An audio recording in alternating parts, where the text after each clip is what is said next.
Hey folks, Phil Davis, Ancestry Lands, AncestryLands.com. How y'all doing, folks?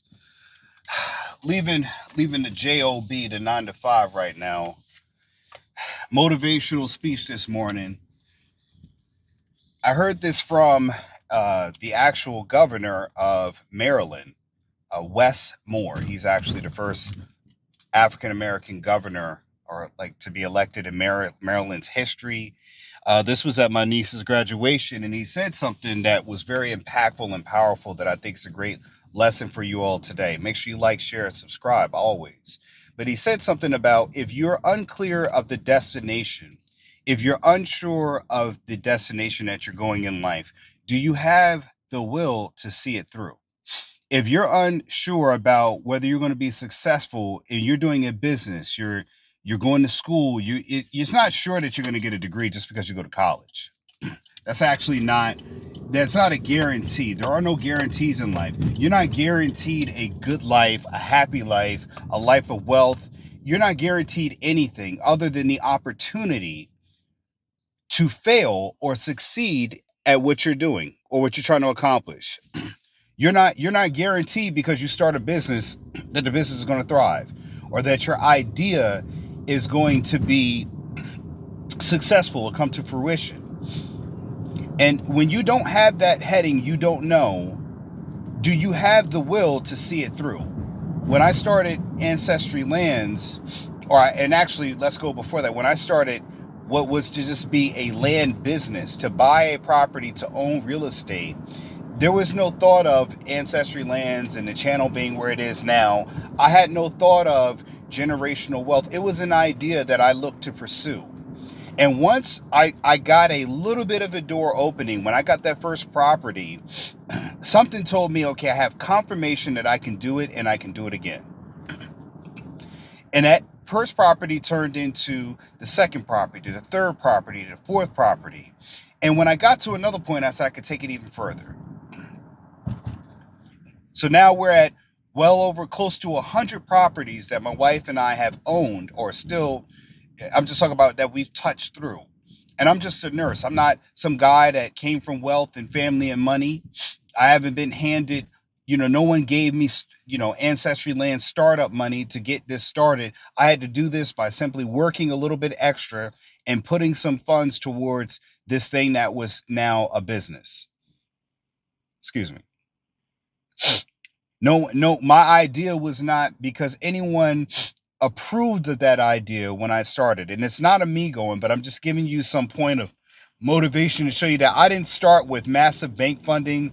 I didn't start with my father giving me $1 million to start up my business. I had to actually get out of mud. And what people found out when I went to ask people, hey, did you want to invest in this idea that I'm doing? No, everyone said no. So I started Ancestry Lands on my own, learning the skills of the trade of what I do and how to do it well. And at some point it became a business. And I say that to inspire you all because, again, I didn't know it was going to be this business. I didn't know this is what it was going to be when I started it.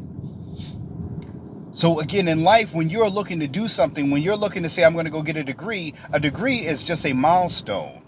It is not your career, what your career could be. I mean, I've been a nurse in many different ways. I've been a nurse in dialysis. I've been a nurse in pediatric hospitals. I didn't know when I got out of school that I was going to be a nurse in all the things that I have been a nurse in. From working at the third largest children's hospital in the country to working at a dialysis clinic and now working back into a med-surg hospital. There was no way that I knew I was going to be all those things when I started. But when nursing school got hard, when I almost failed, because people will tell you, man, I was on the line of failing. When I did not pass my NCLEX course for the third time, and on the fourth time I was going to pass, I didn't know I was going to pass at that point.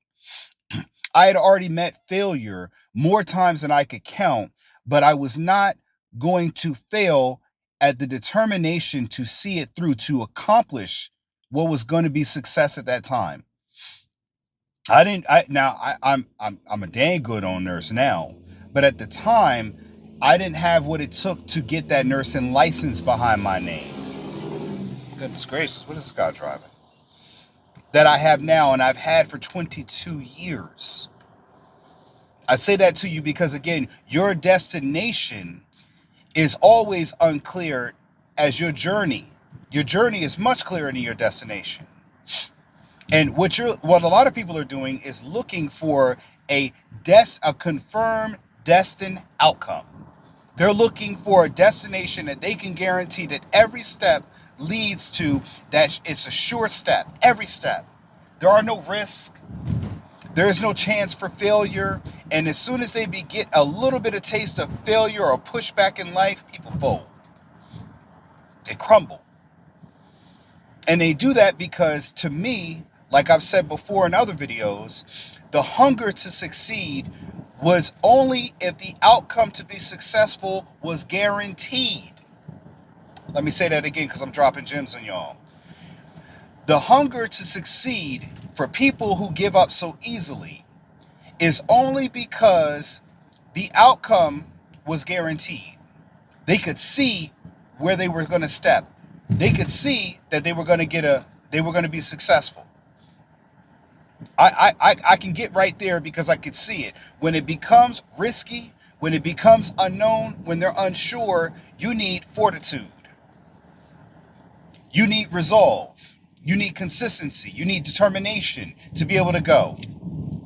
I got one of my good friends, and I hope he's watching, Avon Coburn. I always say his name wrong because I always the Born Destiny, but Coburn. He did a dancing competition, and shout out to him, at United Way, Dance with Stars United Way. Now, he was determined to get down and weight, and he looks dang on good. No pause on that, but that's my brother.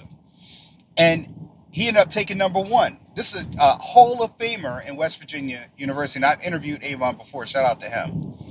Did he know he was going to get first place? No, he didn't. But his destination was not guaranteed. The outcome was not guaranteed. I got people like Don Coombs and his wife, Lori Coombs, where they're going through trying to succeed in the upper echelon and competing and NASA realms, where their outcomes are not guaranteed at all. But their determination, you can see, that is what's guaranteed, that they're going to be determined to be successful.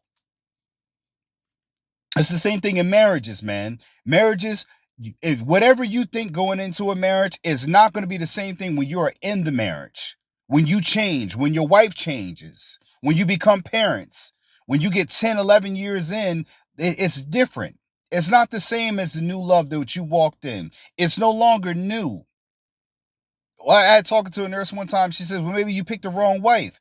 I asked her, do you have the same car after 10 years? Do you treat your car the same way after you had it after 1 year? What in your life do you value so much the same day that you got it? I mean, hell, people don't even value their lives that much. So I say all the time that the novelty of things has us impassioned. The novelty of you starting your journey has you impassioned. But when you're in 6, 7 months in, or you hit a downturn after being successful, I've hit that all the time in my business. I've hit downturns where things were going good, then the money starts slowing up. Now you start looking and say, hey, things are going down. You get you ignore it a little bit. You might do this with your finances. Things are starting to go down a little bit. Okay, maybe we'll bounce back, right? You give yourself false assurance. Things will be all right. I'll just get another deal. Then 6, 7 months go by. Things start slowing, like the economy. You see businesses going left and right. They're letting people off. Now you've been let off. You've been let go at a job. You've been laid off. What do you do now? Now you got to dig deep. You got to start being resourceful. You got to learn to upskill.